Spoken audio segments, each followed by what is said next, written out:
Gus Dur, mustahil kita sampai Jakarta pagi ini, jaraknya terlalu jauh. Gelap ini pun masuk kendati, siap Gus. Siap ya.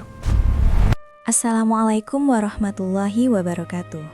Alhamdulillahirabbil alamin, segala puji bagi Allah yang masih memberi kita nafas, memberi kita kesempatan, dan mempertemukan kita kembali dalam kisah yang bukan sekedar cerita, tapi cermin kehidupan. Sholawat serta salam semoga tercurahkan kepada junjungan kita Nabi Muhammad SAW, keluarga beliau, para sahabat, semoga sampai kepada kita semua umatnya. Amin ya robbal alamin. Sebelum kita mulai ceritanya, saya mengajak sahabat untuk absen di kolom komentar dari mana saja yang sedang menyimak kisah ini. Untuk para sahabat, jangan lupa subscribe, like, supaya kita tambah semangat bikin kisah-kisah menarik lainnya. Jalur Pantura malam itu bukan sekadar jalan raya, melainkan sungai aspal gelap yang diamuk badai. Di balik kemudi sadan hitam yang terseok-seok membelah hujan lebat, Kang Dullah, seorang santri bersahaja yang mendadak ditugaskan menjadi ajudan, berkeringat dingin. Jarum jam di dashboard menunjuk pukul 2 dini hari. Nalar rasionalnya menjerit cemas. Mustahil mereka bisa tiba di Jakarta esok pagi. Jarak ratusan kilometer tak akan bisa ditekuk hanya dalam hitungan jam. Namun, di kursi belakang, KH Abdurrahman Wahid, atau yang akrab disapanya Gus Dur, tertidur pulas dengan dengkur yang tenang. Sang waliullah seolah sama sekali tak tersentuh oleh hukum fisika maupun kepanikan duniawi. Hingga tiba-tiba, sebuah perintah tak masuk akal meluncur dari lisan sang kiai yang matanya bahkan masih terpejam rapat. Belok kiri di pertigaan depan Dul, masuk ke hutan jati, ada yang nunggu. Bagi seorang santri, sami'na wa ata'na, mendengar dan taat kepada kiai adalah harga mati. Tapi bagaimana jika ketaatan itu memaksamu menabrak batas akal sehat? Ini bukan sekadar kisah tentang perjalanan darat seorang tokoh bangsa. Ini adalah kesaksian sunyi seorang ajudan yang dipaksa melampaui batas logikanya, menyaksikan langsung bagaimana semesta melipat ruang dan waktu demi secarik amplop putih di tengah gulita. Udara pesantren Al-Falah, Ploso, Kediri, pada pagi buta itu terasa jauh lebih menusuk dari biasanya. Kabut tipis masih menggantung manja di pucuk-pucuk pohon mangga dan belimbing yang memagari asrama para santri.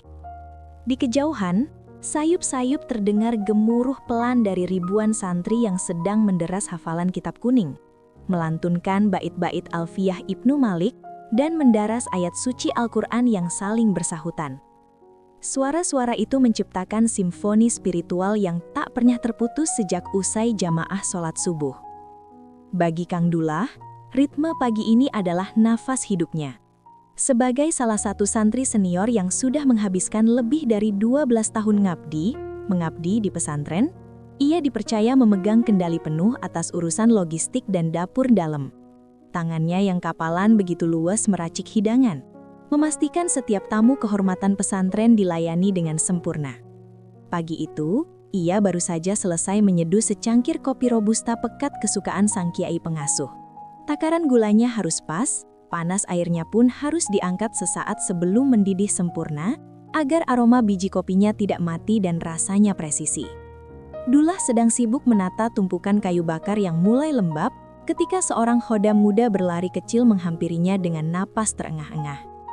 "Kang Dullah, Kang!" seru santri muda itu kelabakan. Tangannya memegangi peci hitam yang nyaris melorot dari kepalanya. "Sampean ditimbali Yai, sekarang juga Kang, di ruang tamu dalam." Gerakan tangan Dullah seketika terhenti. Sekayu bakar jatuh dari pelukannya, menimbulkan suara debuk pelan di atas tanah. Jantungnya berdegup kencang, memukul-mukul rongga dadanya. Tidak biasanya kiai pengasuh memanggilnya sepagi ini, apalagi langsung ke ruang tamu utama. Dalam tradisi pesantren, dipanggil mendadak oleh kiai besar adalah sebuah kehormatan yang mendebarkan, sekaligus mengundang 1000 tanda tanya. Rentetan pikiran was-was sempat melintas di kepalanya. Apakah racikan kopinya tadi pagi terlalu pahit? Apakah ada lauk sarapan yang kurang berkenan? Atau ada santri dapur yang berbuat salah? Iyo, Sek. Aku cuci tangan dulu. Jawab Dullah dengan suara sedikit bergetar. Ia buru-buru membasuh kedua tangannya di gentong padasan, merapikan sarung tenunnya yang warnanya mulai pudar, dan memastikan kancing baju kokonya tertutup rapat. Sambil menundukkan kepala dalam-dalam, Dullah berjalan beringsut, meniti ubin teras dalam yang dingin. Begitu melangkah melewati ambang pintu kayu jati yang kokoh, aroma wangi dupa gaharu khas Timur Tengah langsung menyapa penciumannya. Ruang tamu itu sangat luas, dihampari karpet hijau tebal yang empuk. Di sudut ruangan, Kiai pengasuh tampak duduk bersila dengan tenang. Tangan kanannya memegang tasbih kayu koka yang terus berputar, sementara tangan kirinya perlahan meletakkan cangkir kopi buatan Dullah. Dullah berjalan jongkok belasan meter, merendahkan tubuhnya sehina mungkin di hadapan sang guru, lalu duduk bersimpuh dengan lutut merapat, tak jauh dari tempat sang kiai duduk. Ia menunduk, matanya tak berani menatap ke depan, hanya terpaku pada motif bunga di karpet tersebut. Suasana hening sejenak, hanya terdengar detak jarum jam dinding kuno itu dan gesekan halus biji tasbih itu. Kopimu pagi ini enak, Dul, pas? Suara kiai terdengar berat namun mengalun lembut, memecah kesunyian ruangan. Dullah menghela nafas lega dalam hati. Alhamdulillah, ngawulo nuwun yai. Jawabnya pelan, nyaris seperti bisikan angin. Sang kiai menatap Dullah dengan sorot mata yang tajam namun memancarkan kasih sayang layaknya seorang bapak. Dul, kamu sudah berapa tahun ngabdi ngurusi dapur dan logistik dalam sini? Kinten-kinten sampun kali 11 tahun yai. Kira-kira sudah 12 tahun yai. Jawabnya dengan posisi kepala semakin menunduk hormat. Sudah cukup, kamu beres-beres barangmu hari ini. Perintah itu meluncur begitu saja, tenang tanpa riak emosi, tapi terdengar bagaikan dentuman petir di telinga Dullah. Dullah tercekak, darahnya seakan tersirap dari wajahnya. Diusir? Apakah masa pengabdianku sudah dinilai selesai? Tanyanya dalam hati. Telapak tangannya mulai berkeringat dingin. Melihat santri kesayangannya mematung pucat, sang kiai terkekeh pelan. Bukan disuruh boyong, Dul. Mulai besok kamu berangkat ke Jakarta. Gus Dur sedang butuh orang yang telatan. Kamu yang akan temani beliau. Jadi supir pribadinya, jadi ajudannya, ngurusin semua jadwal dan keperluannya. Mata Dullah seketika melebar ke arah karpet. Ia mendongak sepersekian detik sebelum buru-buru menunduk kembali. Menjadi ajudan Kiai Haji Abdul Rahman Wahid, Gus Dur, tokoh besar Nahdlatul Ulama, cucu sang pendiri Jam'iyah, seorang pemikir raksasa yang namanya selalu disebut dengan rasa takzim sekaligus keheranan di seantero negeri. Ngawulo nuwun yai. Tapi suara Dullah bergetar hebat, rasa rendah dirinya sebagai santri desa biasa serta-merta mengambil alih. Kulo niki nopo pantes yai, tapi apa saya ini pantas? Kulo niki namung santri dapur yai, biasa pegang wajan, takaran bumbu sama kayu bakar, boten ngertos urusan priai besar teng Jakarta. Sang kiai tersenyum tipis, beliau mencondongkan tubuhnya ke depan, suaranya kini merendah, penuh dengan penekanan yang bernada rahasia. Dul, Gus Dur itu bukan cuma tokoh politik atau ketua ormas besar. Beliau itu waliullah, kekasih Gusti Allah. Melayani beliau itu jelas tata caranya beda dengan melayani pejabat pemerintah. Sang kiai diam sejenak, membiarkan kalimat berat itu meresap perlahan ke relung batin santrinya. Layanilah beliau dengan hati yang bersih, setelaten kamu memastikan rasa hidangan dan menjaga nyala api di dapur dalam. Ingat pesanku ini baik-baik. Kalau kamu kelak ikut Gus Dur, jangan pernah banyak tanya dan jangan pernah banyak protes pakai akal pendikmu. Apapun yang beliau lakukan, betapapun aneh dan tidak masuk akal kelihatannya, tugasmu cuma satu. Samikna wa ata'na. Kami dengar dan kami taat. Paham kamu, Dul? Tenggorokan Dullah terasa kering kerontang.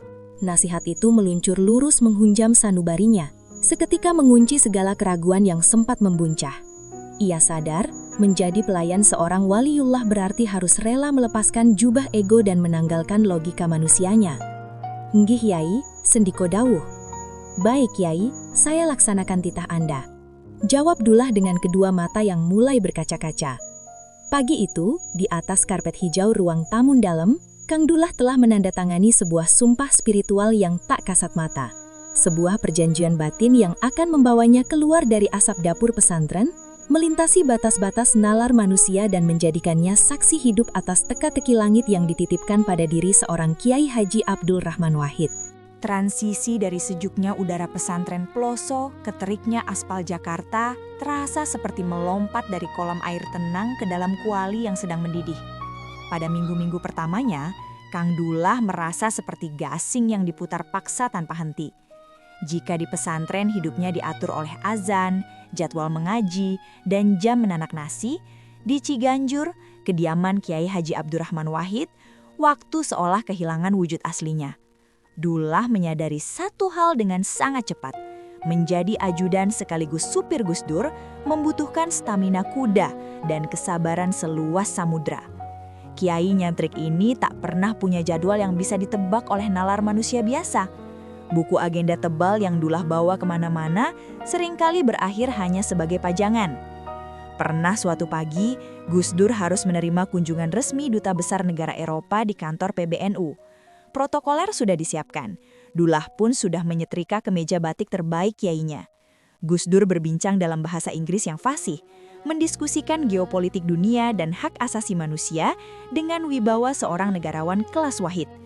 Namun, begitu tamu kehormatan itu pulang dan rombongan beranjak masuk ke dalam mobil, instruksi yang keluar dari lisan Gus Dur sukses membuat Dullah melongo. "Dul, putar balik, kita ke Jatinegara sekarang," titah Gus Dur sambil melonggarkan kerah batiknya. "Wonten acara nopo malih, Gus? Ada acara apa lagi, Gus? Di buku jadwal siang ini istirahat." Dullah bertanya hati-hati sambil memutar kemudi. "Siapa bilang ada acara? Saya tiba-tiba pengen makan sate kambing di pinggir rel stasiun. Katanya di sana bumbunya medok. Ayo ngebut dikit, keburu habis jeroannya." Dullah hanya bisa menelan ludah. "Nggih, Gus." Sang Ketua Umum PBNU, tokoh yang baru saja membahas perdamaian dunia, kini duduk di warung tenda berasap tebal, makan sate kambing pakai tangan kosong sambil tertawa terbahak-bahak mendengar cerita si penjual sate tentang kucingnya yang hilang. Jarak antara langit keagungan dan bumi kerakyatan di dalam diri Gus Dur seolah tak berjarak sama sekali. Namun, bukan hanya jadwal makan dadakan yang membuat Dullah harus selalu siaga. Kejutan sesungguhnya justru datang ketika malam tiba. Saat orang-orang normal mengunci pintu dan menarik selimut, hari bagi seorang Gus Dur dan otomatis bagi Dullah seringkali baru saja memasuki babak kedua. Malam itu, jam di dashboard mobil menunjukkan pukul 11:30. Dullah mengemudikan sedan melintasi jalanan Jakarta Pusat yang mulai sepi. Rencananya mereka akan langsung pulang ke Ciganjur setelah menghadiri rapat kebangsaan yang melelahkan. Dullah sudah membayangkan kasur tipisnya di pavilion belakang. "Dul," suara berat itu memecah keheningan di dalam kabin. Gus Dur tampak bersandar santai dengan mata terpejam di kursi belakang. "Nggih, Gus. Di perempatan Kuitang depan kamu belok kiri ya, terus cari gang kecil di sebelah toko kelontong yang sudah tutup. Berhenti di situ." Dullah mengerutkan kening. "Gang kecil, Gus? Mau sowan ke rumah siapa malam-malam begini? Nanti mobilnya ndak bisa masuk kalau gangnya sempit." "Ndak sowan ke rumah orang hidup, Dul. Mobilnya parkir di pinggir jalan saja. Kita turun sebentar baca tahlil. Di ujung gang itu ada makam wali yang dilupakan orang. Kasian, lama ndak ada yang kirim Al-Fatihah ke sana." Bulu kuduk Dullah meremang seketika.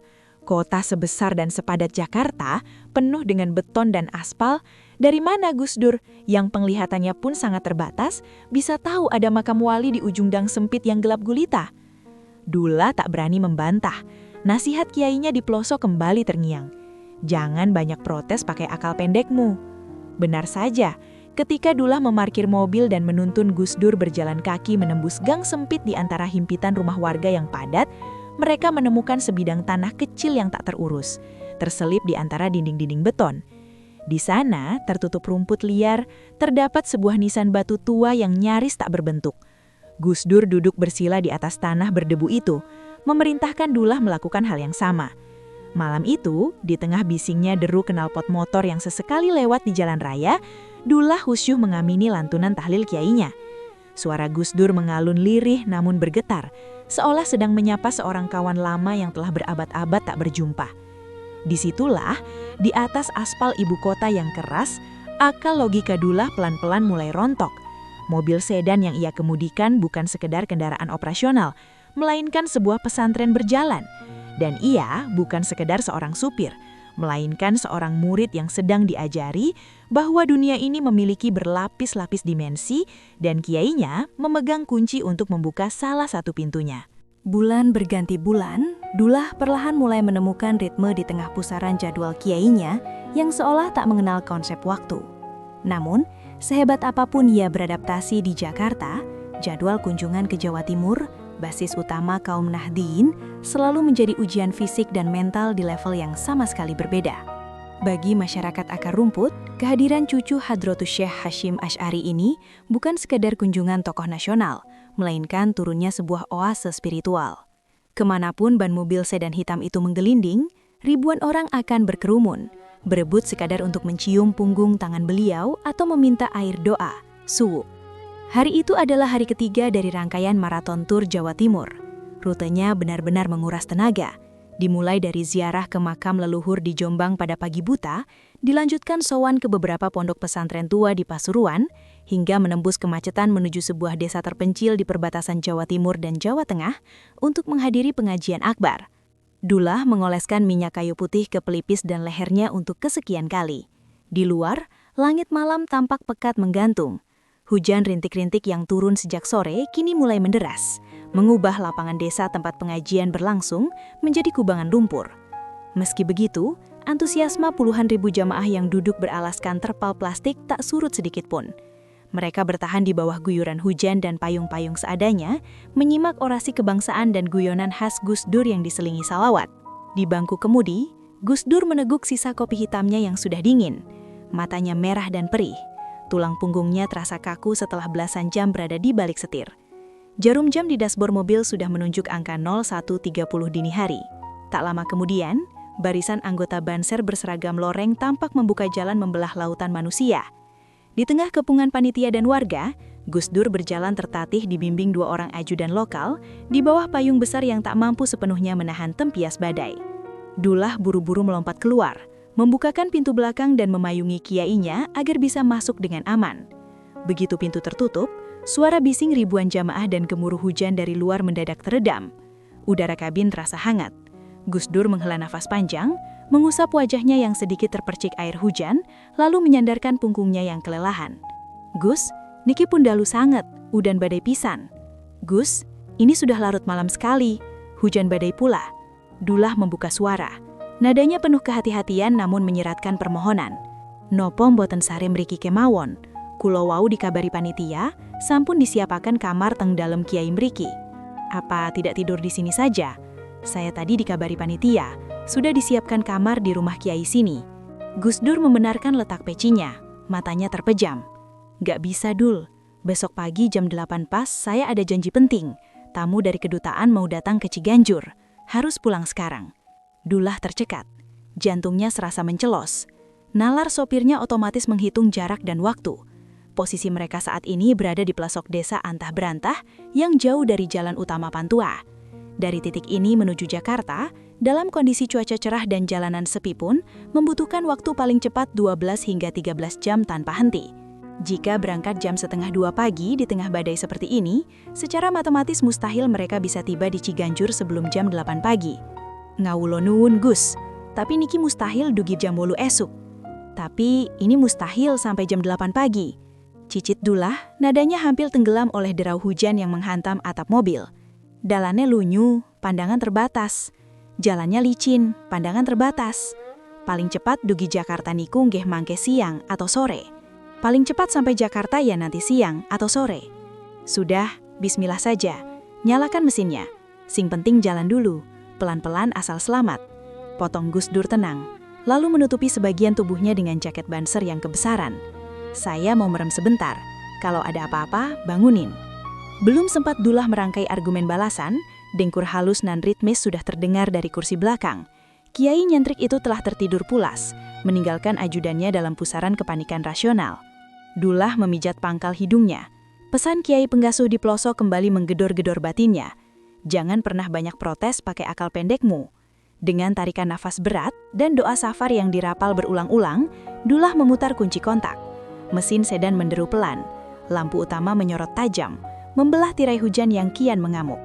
Malam itu, Dullah menginjak pedal gas, membawa mobil itu merayap keluar dari kubangan lumpur desa, menuju mulut jalan raya Pantura yang gelap, buas, dan seolah tak berujung. Ia belum tahu bahwa malam itu, nalar matematisnya tentang jarak dan waktu akan hancur berkeping-keping. Jalur Pantura malam itu seolah berubah menjadi sungai hitam yang mengamuk.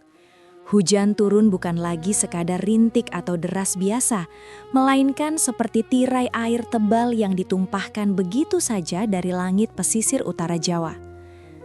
Angin kencang sesekali menggoyang badan sedan hitam itu, membuat Dullah harus mencengkeram kemudi sekuat tenaga hingga buku-buku jarinya memutih. Dua bilah wiper di kaca depan sudah bergerak secepat orang kesetanan, berdecit melibas air, namun jarak pandang tetap tak lebih dari 5 atau 10 meter.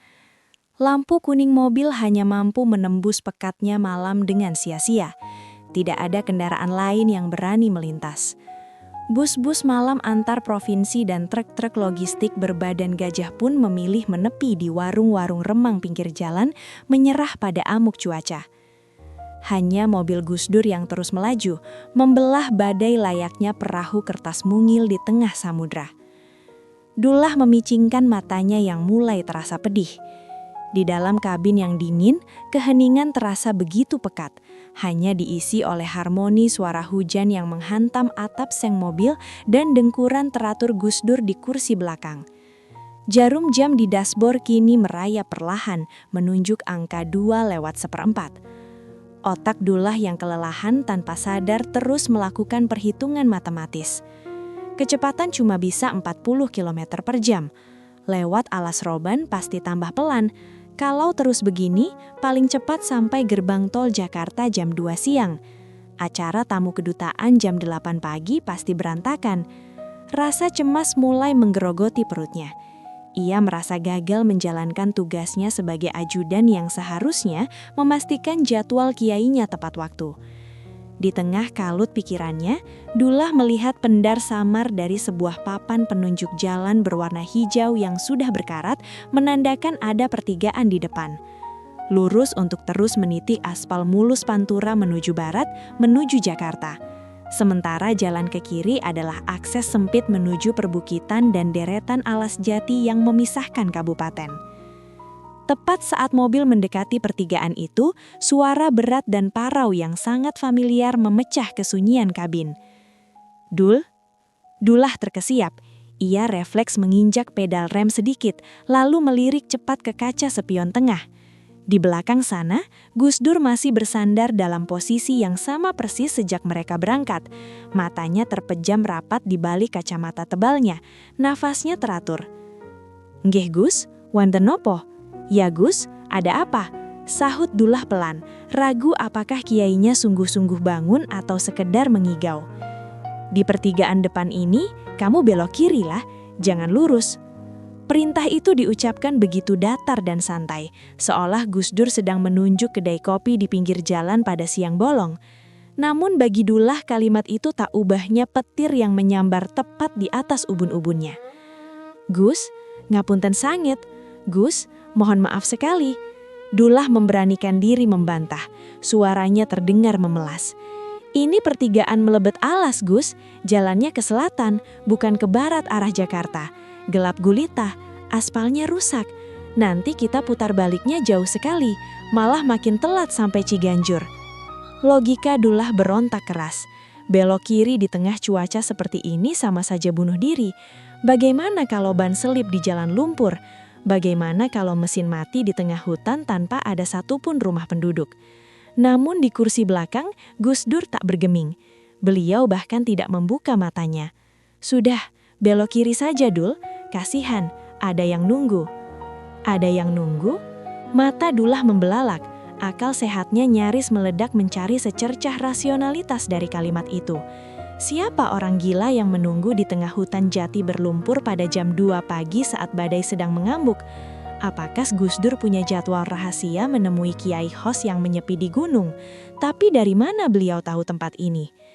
Dullah menelan ludahnya yang terasa sepahit empedu.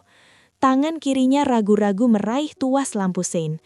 Pada detik yang krusial itu, gema suara kiai pengasuh Ploso yang berwibawa kembali membentur dinding batinnya. Jangan pernah banyak protes pakai akal pendekmu.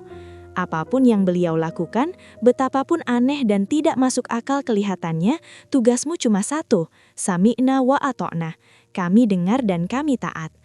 Dullah memejamkan matanya sesaat, ia membuang jauh-jauh sisa-sisa ego logisnya. Bismillah. Sendiko dawuh Gus, ia memutar kemudi ke arah kiri.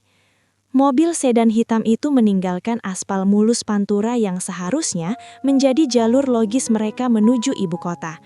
Begitu ban mobil menyentuh jalanan pertigaan tersebut, goncangan keras langsung terasa. Jalanan aspal mulus berubah menjadi tanah berbatu yang tergenang lumpur. Cahaya lampu kota di belakang mereka perlahan memudar, tertelan oleh kegelapan pekat dari pohon-pohon jati raksasa yang langsung menyambut dari sisi kanan dan sisi kiri jalan. Dullah telah menyeberangi persimpangan nalarnya, kini ia sepenuhnya berada di bawah kendari kompas spiritual seorang waliullah. Begitu ban mobil sedan hitam itu meninggalkan bibir aspal Pantura, dunia seolah berubah wujud seketika. Guncangan keras langsung merambat dari sasis mobil ke tulang ekor Dullah. Bunyi gemeretak kerikil tajam dan tanah berlumpur yang menghantam bagian bawah mobil terdengar ngilu di telinga, seolah memprotes keputusan gila tuannya. Jalanan itu bukan sekadar rusak. Ini adalah jalur perintis yang biasa dilewati truk kayu jati di siang hari bolong, bukan rute untuk sebuah sedan pejabat tinggi di tengah amuk badai pukul 2 dini hari. Cahaya lampu kota di belakang mereka langsung tertelan oleh gulita. Di sisi kiri dan kanan jalan, batang-batang pohon jati raksasa menjulang tinggi. Dahan-dahannya meliuk ditiup angin kencang seperti lengan-lengan bayangan yang saling menampar. Kanopi daun jati yang lebat membuat hujan turun tidak lagi berupa rintik, melainkan guyuran air kotor yang jatuh dalam gumpalan-gumpalan besar, menghantam atap mobil dengan suara memekakkan telinga. Dullah mencondongkan tubuhnya ke depan hingga dadanya nyaris menempel pada kemudi. Wajahnya tegang, matanya melotot menembus kaca depan yang tersapu wiper. Jarak pandangnya tak lebih dari 3 meter ke depan. Sorot lampu mobil menembus kabut dan tirai hujan, menampakkan kubangan lumpur berwarna coklat pekat yang licinnya bukan main. Ban mobil beberapa kali selip, meraung tertahan karena kehilangan pijakan. Setiap kali itu terjadi, jantung Dullah serasa berhenti berdetak. Ya Allah ya Latif, selamatkan kami. Dullah merapal istighfar dan sholawat tanpa putus. Keringat dingin mulai merembes dari tengkuknya, membasahi kerah kemejanya meski AC mobil menyala cukup dingin. Pikirannya dipenuhi skenario terburuk. Bagaimana jika gardan mobil patah? Bagaimana jika ban amblas ke dalam lumpur dan mereka terjebak di tengah hutan jati ini? Tidak ada sinyal radio panggil, tidak ada rumah penduduk, tidak ada siapa-siapa. Terus Dul, pelan-pelan saja, jangan berhenti. Gumam Gus Dur tiba-tiba dari kursi belakang. Suaranya pelan namun terdengar sangat jelas di antara gemuruh hujan dan deru mesin yang kepayahan. Dullah menelan ludah, ia melirik dari kaca spion tengah. Kiai panutannya itu masih dalam posisi yang sama, bersandar rileks, kedua tangan terlipat di atas perut dan mata terpejam rapat di balik kacamata tebalnya. Sesekali jari telunjuk Gus Dur bergerak pelan, mengetuk lututnya seirama dengan entah nada apa yang hanya bisa didengar oleh beliau sendiri. Bagaimana beliau bisa tahu mobil ini mau berhenti? Batin Dullah keheranan. Posisi Gus Dur jelas-jelas tertidur, penglihatannya pun terbatas. Tapi beliau bisa mengarahkan navigasi di tengah hutan gulita ini layaknya seseorang yang sedang melihat peta bercahaya di telapak tangannya. Nggih Gus, niki dalane lumi sanget. Ini jalannya licin sekali, lumpur semua. Bismillah, Dullah menjawab dengan napas tertahan, memutar setir sedikit ke kanan untuk menghindari lubang menganga yang tergenang air seukuran kubangan kerbau. 10 menit berlalu, 20 menit. Waktu terasa melar dan membeku di saat yang bersamaan. Dullah merasa bagai dikutuk untuk mengemudi di dalam lorong gelap yang tak berujung. Rasa lelah yang mendera sejak sore kini berubah menjadi kebas. Lengan dan bahunya kaku karena terus memegang kemudi dengan kekuatan penuh. Dan yang paling menyiksanya adalah sisa-sisa logika di kepalanya yang terus menjerit. Arah ini semakin menjauh dari Jakarta. kita tidak akan pernah sampai jam 8 pagi. Namun, tepat ketika Dullah merasa batas ketahanan fisik dan mentalnya sudah diambang kehancuran, sorot lampu mobil menangkap sesuatu di ujung lorong pepohonan jati. Dullah menyipitkan mata, mencoba fokus di tengah sekaan wiper yang bolak-balik. Di kejauhan sana, menembus kabut hujan, ada seberkas pendar cahaya kuning keemasan. Bukan lampu jalan, bukan pula lampu kendaraan lain. Itu adalah cahaya temaram dari lampu minyak yang berkedip-kedip lemah tertiup angin yang masuk dari celah dinding anyaman bambu. Sebuah gubuk reyot berdiri sendirian di tengah kepungan hutan jati. Tepat saat mobil mendekati gubuk tersebut, instruksi itu kembali turun. "Berhenti di rumah sebelah kanan itu, Dul," titah Gus Dur tiba-tiba. Kali ini beliau perlahan membuka matanya, memperbaiki letak pecinya dan meraba tongkat kayu yang tersandar di samping kursinya. Dullah menginjak rem perlahan. Mobil berhenti dengan desisan ban di atas tanah becek. Disinilah mereka, diantah-berantahan di ujung perjalanan yang melawan semua nalar akal sehat seorang ajudan. Sebelum lanjut ke cerita selanjutnya, jangan lupa like, subscribe, dan tulis komen di kolom komentar agar channel ini semakin berkembang. Mesin sedan hitam itu menderu tertahan saat Kang Dullah memarkirkannya sedekat mungkin dengan pekarangan gubuk. Roda depan sedikit amblas ke dalam tanah liat yang lembek. Cahaya lampu depan mobil menyorot lurus, menembus tirai hujan lebat, menerangi dinding anyaman bambu, gedek, yang sudah berlubang di sana-sini, dan atap rumbia yang tampak melengkung menahan beban air. Tempat ini sama sekali tidak pantas disebut rumah. Ini lebih mirip gubuk singgah para petani atau pencari kayu, yang entah bagaimana dipaksakan menjadi tempat tinggal di tengah gulita hutan jati. "Ambil payung, Dul. Temani saya turun," perintah Gus Dur tenang. Beliau sudah meraba handle pintu mobil di sebelahnya. Dullah buru-buru meraih payung hitam besar dari celah jok, melompat keluar, dan seketika sepatunya terbenam dalam lumpur hingga semata kaki. Hujan badai langsung menghantam wajahnya. Sambil menggigil, ia setengah berlari memutar ke pintu belakang, membukakannya, lalu memayungi tubuh kiainya dengan sangat hati-hati agar tidak terkena tempias. Gus Dur melangkah keluar. Dengan satu tangan bertumpu pada tongkat kayunya dan tangan lain memegang lengan Dullah, sang kiai berjalan tertatih menembus pekatnya malam. Tanah licin berbatu itu sangat berbahaya bagi orang tua dengan penglihatan terbatas seperti Gus Dur. Namun anehnya, langkah beliau terasa sangat mantap. Tidak ada keraguan sedikit pun, seolah jalan setapak berlumpur itu adalah lorong rumahnya sendiri yang sudah ia hafal di luar kepala. Mereka tiba di teras gubuk yang beralaskan tanah basah. Hanya ada satu lampu templok, minyak, benderang lemah yang menggantung di paku karatan. Dullah baru saja mengangkat tangan kirinya, bersiap mengetuk pintu kayu yang sudah keropos dimakan rayap itu. Namun, belum sempat buku jarinya menyentuh permukaan kayu, terdengar suara derit engsel berkarat dari dalam. Pintu itu perlahan ditarik terbuka. Cahaya temaram dari dalam gubuk menerpa wajah seorang laki-laki paruh baya. Laki-laki itu mengenakan sarung lusuh yang digulung asal-asalan dan kaos oblong tipis yang sudah pudar warnanya. Wajahnya sangat kusut, matanya merah bengkak dan kantung matanya menghitam, melukiskan keputusasaan yang teramat dalam. Napasnya memburu, seolah ia baru saja meratap panjang. Laki-laki itu mendongak, menatap ke arah dua sosok yang berdiri di teras gubuknya di bawah guyuran hujan jam 2 pagi. Pandangannya mula-mula kosong, namun perlahan saat matanya mengenali siluet wajah kiai bertubuh tambun dan berkacamata tebal di hadapannya, bola matanya membelalak lebar, mulutnya ternganga, tak mampu mengeluarkan sepatah kata pun. Seluruh tubuh laki-laki itu mulai bergetar hebat, lututnya seakan kehilangan tulang penyangga. Detik berikutnya, ia ambruk, bersimpuh tepat di atas tanah teras yang becek. Tangannya yang gemetar meraih ujung celana dan lutut Gus Dur, lalu menciumnya berkali-kali. Gus Dur! Ya Allah, Gusti Pangeran!" Tangis laki-laki itu pecah seketika, mengalahkan suara gemuruh hujan. Suaranya serak dan menyayat hati. "Gus Dur! Ya Allah!"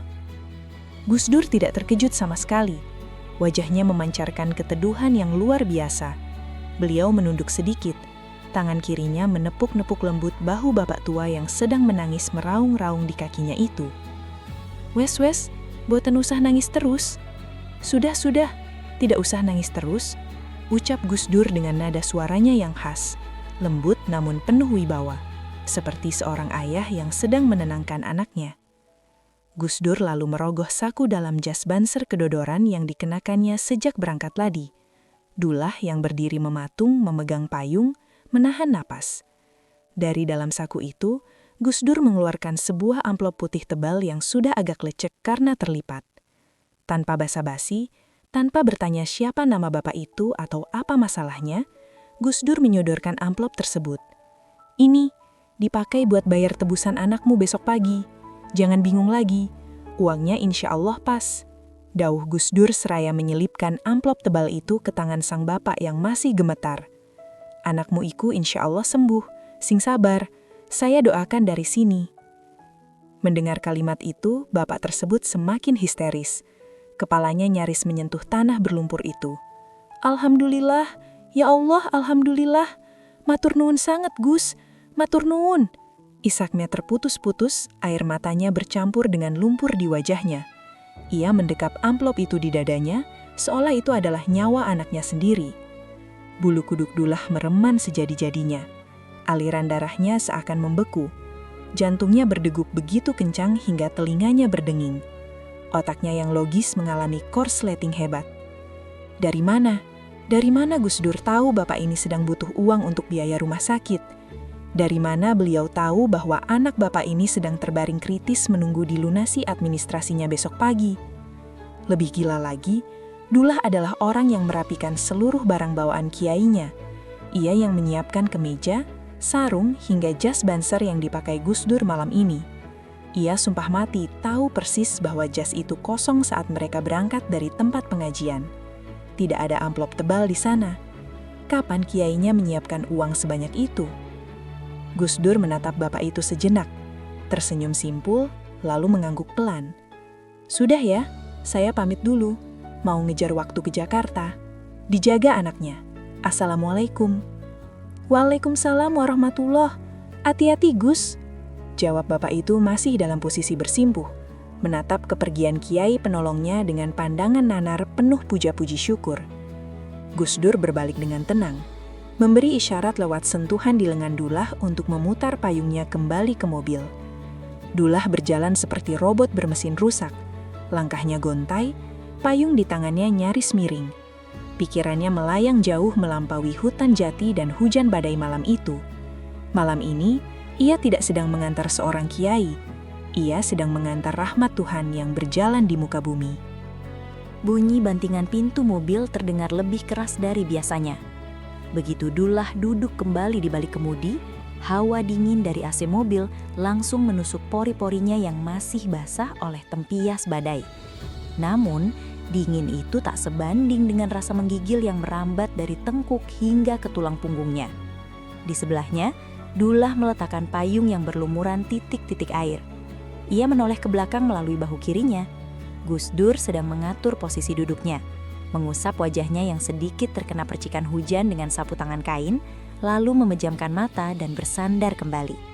Tak ada raut ketegangan, tak ada sisa-sisa emosi haru setelah adegan dramatis di depan gubuk reyot barusan.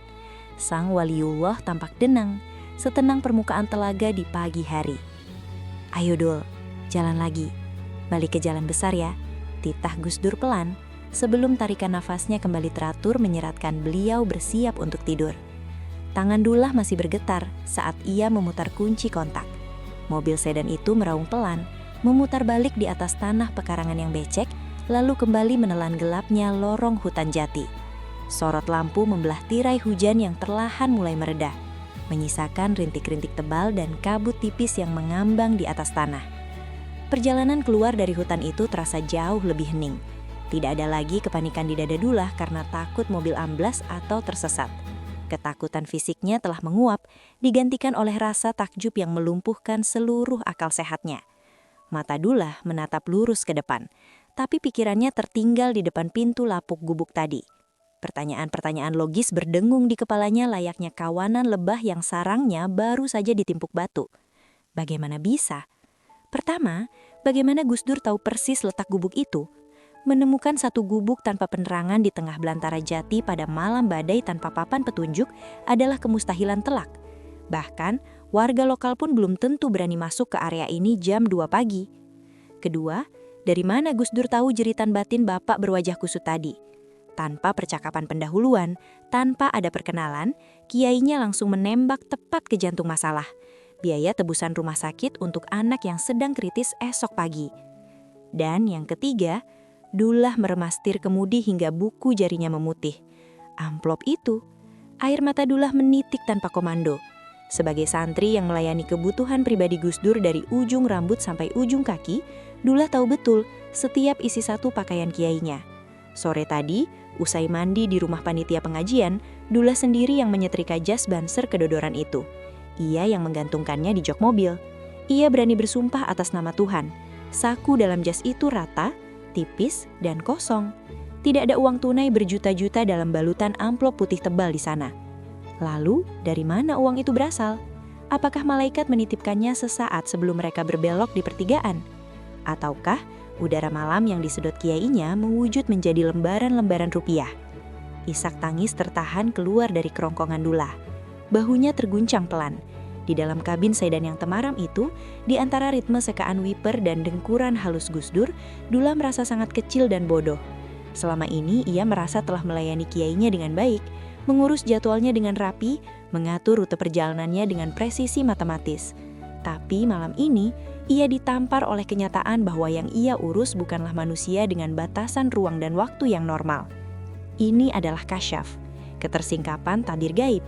Gus Dur telah diberikan kunci oleh Sang Halik untuk melihat melampaui apa yang ditangkap oleh retina mata manusia. Kiainya mampu weruh sakdurunge winarah, mengetahui rentetan peristiwa sebelum semesta menggelarnya secara nyata. Gusti Allah, ampuni hamba yang kerdil ini, bisik Dullah lirih, suaranya parau. Ia menyeka air matanya dengan punggung tangan. Nasihat Kiai pengasuh Ploso kembali terngiang, tapi kali ini bukan sebagai teguran, melainkan sebagai sebuah pelukan pencerahan. Layanilah beliau dengan hati. Logika dan nalar hanyalah kulit luar dari kehidupan, sementara Gus Dur berjalan di atas hakikat batin yang tak terjangkau oleh rumus matematika secerdas apapun. Sorot lampu jalan raya Pantura mulai terlihat di ujung lorong hutan Jati. Aspal hitam yang bulus kembali menyambut roda sedan mereka. Dullah menginjak pedal gas, melajukan mobil ke arah barat menuju Jakarta. Hatinya kini dipenuhi oleh kepasrahan yang total. Ia tak lagi peduli pada jam yang terus berdetak.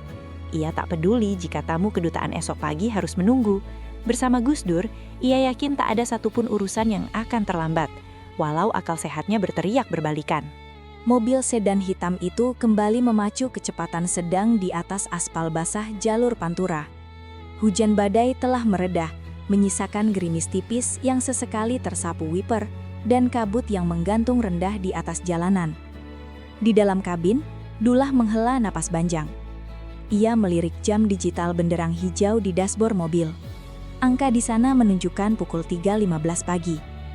Otak sopirnya yang sudah puluhan kali melintasi rute Jawa Timur Jakarta secara otomatis mulai melakukan kalkulasi matematis. Saat ini, mereka masih berada di sekitar perbatasan Jawa Tengah. Belum melewati Alas Roban, belum menembus kemacetan jalur utara, belum lagi masuk ke tol arah ibu kota. Dalam kondisi cuaca buruk dan jalanan yang masih licin, kecepatan maksimal yang aman hanyalah 60 km per jam. Hitungan paling masuk akal, kita baru akan merayap masuk Jakarta jam 12 siang. Paling telat jam 2 siang, batin Dullah. Ia membayangkan wajah-wajah panik para staf protokoler di Ciganjur yang harus membatalkan atau menunda pertemuan dengan tamu kedutaan Eropa yang dijadwalkan pukul 8 pagi. Dullah menggigit bibir bawahnya. Meski hatinya telah dipenuhi kepasrahan usai menyaksikan keajaiban di gubuk tadi, insting manusiawinya tetap merasa bersalah karena jadwal kiainya dipastikan hancur berantakan. Namun, di kursi belakang, Gus Dur tampaknya sama sekali tidak peduli dengan hukum fisika ruang dan waktu. Beliau kembali tertidur pulas. Dengkuran halusnya mengalun teratur berpadu dengan suara desisan ban yang membelah genangan air. Dullah membetulkan posisi duduknya, mencoba mengusir rasa kantuk dan lelah yang mendera sehebat-hebatnya. Mata dan bahunya terasa kebas. Ia memusatkan seluruh sisa fokusnya pada garis putih putus-putus di tengah jalan, menjadikannya satu-satunya titik pijak agar tidak terlelap. Udara di dalam mobil mendadak terasa sangat sejuk, ringan, dan entah bagaimana wangi. Bukan wangi pengharum ruangan rasa jeruk yang biasa menggantung di kisi-kisi AC, melainkan wangi dupa gaharu yang lembut, persis seperti aroma ruang tamu dalam kiai pengasuh di pelosok. Pandangan Dullah mulai terasa aneh. Ia tidak mengantuk hingga memejamkan mata, namun garis putih di jalanan itu seolah menyatu, memanjang, dan menarik mobil mereka ke dalam sebuah lorong yang kedap suara. Pepohonan, warung remang-remang dan tiang listrik di sisi kiri kanan jalan melesat mundur dengan kecepatan yang tak bisa ditangkap oleh mata, berubah menjadi kilatan-kilatan cahaya buram. Dullah merasa badannya melayang, seringan kapas, seakan roda mobil tak lagi menyentuh aspal. Ia seperti berada dalam kondisi setengah sadar, trans. Tangannya memegang kemudi, matanya menatap ke depan, tapi ruang dan waktu di sekelilingnya seolah ditarik, dilipat, dan dimakatkan. Kondisi ganjil itu berlangsung entah berapa lama, semenit, 10 menit, atau hanya dalam satu kedipan mata. Dullah kehilangan orientasi, hingga tiba-tiba, kresek, kresek, Allahu Akbar, Allahu Akbar. Sayup-sayup suara statis radio tap mobil yang dibiarkan menyala kecil sejak tadi memecah keheningan, menggemakan lantunan azan subuh. Dullah tersentak. Ia mengerjapkan matanya yang perih, seolah baru saja ditarik keluar dari dalam air ke permukaan. Ia memutar kepalanya ke kiri dan ke kanan. Jantungnya serasa berhenti berdetak detik itu juga. Pemandangan di luar kaca mobil telah berubah total. Tidak ada lagi rimbunan pohon gelap atau jalan raya antar kota yang sempit. Aspal basah berganti dengan beton jalan tol yang lebar dan mulus. Tiang-tiang lampu jalan tol melengkung tinggi, memancarkan cahaya kuning terang benderang.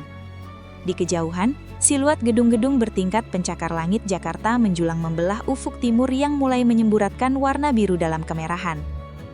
Dullah refleks menginjak rem perlahan, mengurangi kecepatan. Mulutnya ternganga. Di atas kepalanya, sebuah plang hijau raksasa melintang gagah memantulkan cahaya lampu mobilnya. Gerbang tol Cawang, Jakarta. Seluruh aliran darah di tubuh Dullah seakan surut ke ujung kaki. Napasnya tercekak. Dengan tangan bergetar hebat, ia melirik jam di dashboard mobil. Angka di sana menunjukkan pukul 4.30 WIB. Mustahil, bisik Dullah dengan suara parau. Air matanya menetes begitu saja tanpa bisa ditahan. Ya Allah, ini mustahil. Hanya butuh waktu 1 jam 15 menit dari perbatasan Jawa Tengah menuju gerbang tol ibu kota. Perjalanan lintas provinsi sejauh ratusan kilometer yang secara logika menuntut belasan jam putaran roda, diringkas menjadi hitungan menit. Semesta baru saja melipat bumi untuk kiai yang sedang tertidur di kursi belakangnya. Tayul Ardi, fenomena yang hanya ia dengar dalam kisah-kisah kitab kuning tentang para wali karomah tinggi, kini terjadi nyata, menyelimuti mobil sedan hitam rongsok yang ia kemudikan sendiri. Dullah tak sanggup lagi berkata-kata. Ia membiarkan air matanya mengalir deras membasahi pipi. Menangis dalam diam penuh ketakziman, ketakutan, dan cinta yang membuncah kepada Tuhan dan Sang Guru. Di kursi belakang, Gus Dur bergerak perlahan. Beliau membenarkan pecinya, lalu berdeham ringan. Alhamdulillah, pas subuh sampai Jakarta. Gumam Gus Dur santai, suaranya jernih tanpa beban, menyapu sisa-sisa keheningan mistik malam itu. Lampu-lampu jalan tol dalam kota Jakarta masih menyala kekuningan, membias di atas aspal yang mulai mengering. Udara subuh terasa dingin, namun di dalam dada Dullah ada kehangatan aneh yang menjalar ke seluruh aliran darahnya. Tangannya yang sejak semalam mencengkeram kemudi dengan tegang kini terasa jauh lebih rileks, meski masih menyisakan sedikit getaran sisa ketakjuban. Dul, kita cari masjid terdekat dulu, subuhan. Nanti habis itu mampir cari sarapan ya. Bubur ayam di dekat pancoran situ kayaknya sudah buka. Suara Gus Dur memecah keheningan, renyah dan santai, persis seperti orang yang baru saja bangun dari tidur siang yang nyenyak. Tidak ada raut kelelahan di wajah sang kiai. Tidak ada pula pembicaraan tentang badai di alas jati, gubuk reot, amplop tebal, maupun waktu tempuh yang menabrak kodrat alam. Semua keajaiban semalam seolah menguap begitu saja bersama embun pagi ibu kota. "Nggih Gus," jawab Dullah pelan. Suaranya masih sedikit serak sehabis menangis dalam diam. Setelah menunaikan sholat subuh berjamaah di sebuah masjid kecil pinggir jalan, Dullah memarkirkan sedan hitamnya tepat di depan gerobak bubur ayam tenda biru. Pedagang bubur yang sedang mengipas arang sate usus seketika melebarkan senyumnya melihat siapa yang turun dari mobil. "Masya Allah, Gus Dur. Pagi bener mampirnya Gus, sendirian aja ini sama ajudan." Sapa si pedagang dengan akrab, seolah kedatangan seorang tokoh besar ke warung pinggir jalannya di pagi buta adalah hal yang paling lumrah di dunia. "Iya bang, biasa, habis jalan jauh, perut sudah keroncongan minta diisi. 2 porsi ya, yang satu ndak pakai kacang kedelai, sambelnya dikit aja," balas Gus Dur sambil terkekeh pelan. Beliau melangkah perlahan dengan tongkatnya, lalu duduk di kursi plastik merah yang sedikit miring sebelah. Dullah duduk berhadapan dengan kiainya. Tak lama 2 mangkuk bubur ayam berasap tebal tersaji di meja kayu tipis itu. Aroma kaldu ayam yang gurih berpadu dengan taburan daun bawang dan bawang goreng menguar, memancing rasa lapar yang sejak semalam tertutup oleh rasa panik. Gus Dur menyendok buburnya dengan pelan, meniupnya sebentar, lalu menyuapkannya dengan lahap. Beliau sesekali mengajak si pedagang bubur bercanda, menanyakan kabar anak istrinya di kampung, dan tertawa lepas mendengar curhatan si pedagang tentang harga beras yang mulai naik. Dullah terdiam, sendok di tangannya menggantung di udara. Matanya tak lepas menatap sosok di hadapannya. "Inikah waliullah itu?" batin Dullah bergumam. Sosok yang semalam mampu menembus batas ruang dan dimensi, yang hatinya terkoneksi dengan jeritan keputusasaan seorang ayah di pelosok hutan, kini duduk santai di warung tenda, makan bubur dengan mangkuk bergambar ayam jago, dan tertawa renyah bersama rakyat kecil. Dullah tiba-tiba menyadari satu hal yang jauh lebih besar dari sekedar toi al-ard atau kasyaf, melihat yang tak kasat mata. Karomah terbesar Gus Dur bukanlah kemampuannya menundukkan hukum alam, melainkan kemampuannya untuk tetap membumi, merangkul kemanusiaan, dan menyembunyikan samudra kesuciannya di balik kelakar dan kesederhanaan. Kiainya memilih untuk menanggalkan jubah kebesarannya agar bisa duduk setara dengan siapa saja. Matahari perlahan mengintip dari ufuk timur Jakarta, menyapukan cahaya keemasan yang menghalau sisa-sisa kegelapan. Dullah menunduk, menyuapkan bubur ke dalam mulutnya untuk menyembunyikan senyum simpul dan mata yang kembali berkaca-kaca. Dalam suapan pertama itu, Dullah merapal sebuah janji dalam hati. Ia berjanji akan menjadi penjaga rahasia yang setia. Biarlah dunia luar mengenal Gus Dur sebagai presiden, kiai kontroversial atau bapak bangsa yang gemar melucu. Namun bagi Kang Dullah, santri dapur dari Peloso yang kini duduk menyantap bubur di ujung subuh ini, ia tahu persis siapa yang sedang dilayaninya. Ia sedang melayani kekasih langit yang memilih berjalan kaki di bumi. "Enak buburnya, Dul?" tegur Gus Dur tiba-tiba, membuyarkan lamunan Dullah. Dullah mendongak, menatap kiainya dengan pandangan yang kini dipenuhi oleh cinta dan ketakziman yang paripurna. "Enggih Gus, saestu, niki bubur paling enak sing nate kulo makan." "Ya Gus, sungguh, ini bubur paling enak yang pernah saya makan," jawab Dullah sambil tersenyum lebar. Gus Dur hanya terkekeh pelan, lalu kembali melanjutkan sarapannya. Pagi itu di Jakarta, di tengah deru kehidupan kota yang mulai berdenyut, sebuah rahasia langit kembali tersimpan rapi, menanti untuk diceritakan di kemudian hari. Tamat.